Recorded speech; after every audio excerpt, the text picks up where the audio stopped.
How many of you woke up the day after the election in 2015 and was totally floored by the idea that Donald J. Trump had become the 45th president of the United States of America? How many of you were also surprised years later with the nominee for the Democratic Party the subsequent year? One of the things that I've noticed is that human nature, the tendency is that we all like to be hands off. We would all rather someone else do the job. But then we get upset when the job is not done correctly, when the person that you want elected is not put in place. Now, this is not about the election. To be honest with you, I don't think it matters who the president is or who it isn't. As people, as followers of God, God is our leader, right? He guides us into all truth. So anywhere that we go is where he follows, not necessarily who's sitting in this seat as the electorate for president.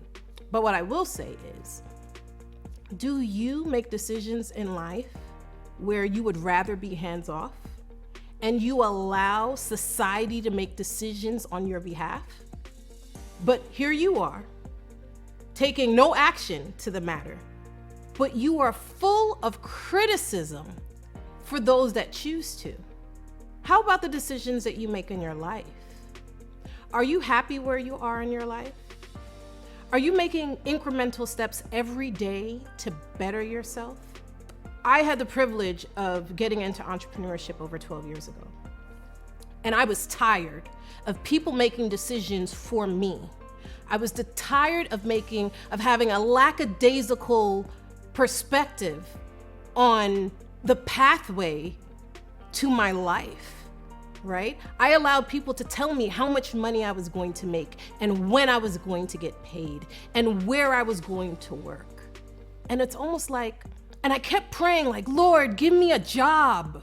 Give me a job. I had my first job making $35,000 a year. And you know the only reason why I left that job?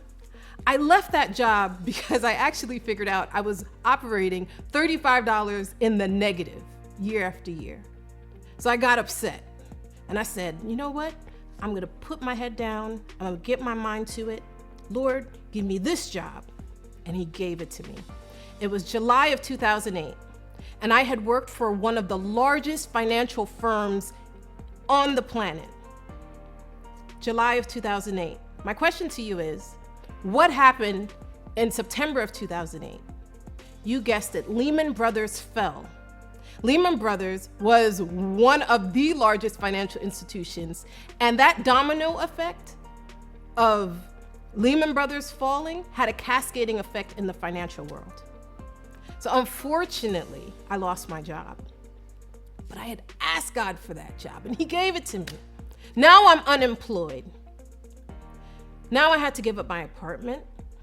I rented a room. And my pastor came to me and he said, you know what? The Lord is telling me that I need to call the church for a 40-day fast and prayer. And I gave it everything that I could. And the number one thing on my list that I was praying for was for God to give me a job.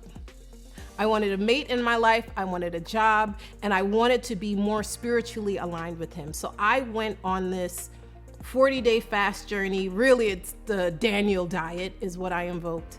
And there were things about me during this fast that I didn't like, right? I found that I was listening to, all of this music and whatnot, so I turned the music down and I got into my word and I got into my knees and I started to pray and I began to ask God to deliver me.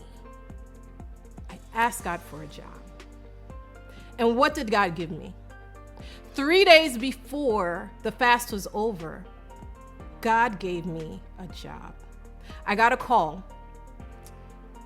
And long story short, my professor recommended me. I kept my head down during that period, and I was so focused throughout my state of fasting that I aced my class, and my professor recommended me to work for his wife. And I worked that job and I hated it. I worked that job for 2.5 years, and I hated every day of my life while I was in that job. And I remember I would come home and I would cry because she knew that I desperately needed this job more than anything else in the world, I felt like at that time. I needed it for my family. I needed it to be able to begin this process. I didn't want to go back to the hood because that's where I'm from. And finally, after 2.5 years, I met my supervisor. So my boss and my supervisor are two different people. Come to find out, they left me alone to work with her because I wasn't complaining, but they never gave me an avenue to complain. And finally, when I got the opportunity to, I said I can no longer work with her anymore. They said, okay, we're gonna send you on a job in Anchorage, Alaska, all the way on the other half of the country. But guess what?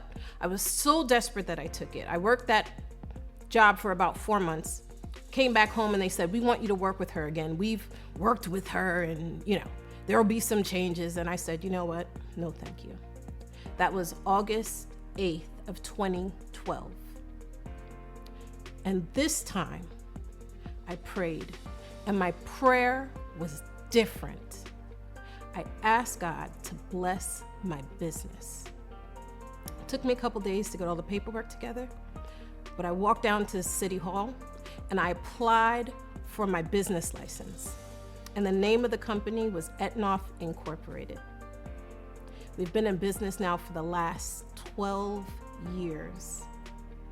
My first contract that I acquired, now mind you, the skill set that I had, they paid me $68,000. That same skill set, with that same skill set, I was able to make $250,000 in 2013. My first year in business. Within that first 12-month cycle, I made $250,000. That was $168,000 more than I had made before. My question to you is, could you use an extra $168,000?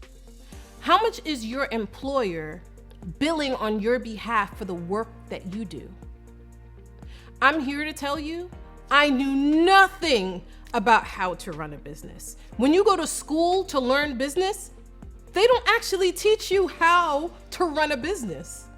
They teach you how to work for a corporation to do their business, but they don't teach you the business acumen that you need to run your business on a day in and day out basis. So what did I do? I stumbled and fumbled my way through. But even in stumbling and fumbling, I was better as a small business, as an entrepreneur, than I was doing when I was employed through someone else. I'm here to encourage you. Do not allow, do not permit, do not have a lackadaisical behavior as it relates to how your life is run. Hop in the seat of your own car, drive the seat of your life, and let that lead you into all truth. I guarantee you it will be better than if you put your life in the hands of someone else. I want to encourage you. My goal, my desire, my purpose is to help encourage you to take that step. I walk in the steps of my Father. I come that you may have life and that you have life more abundantly. I want you to live in your purpose.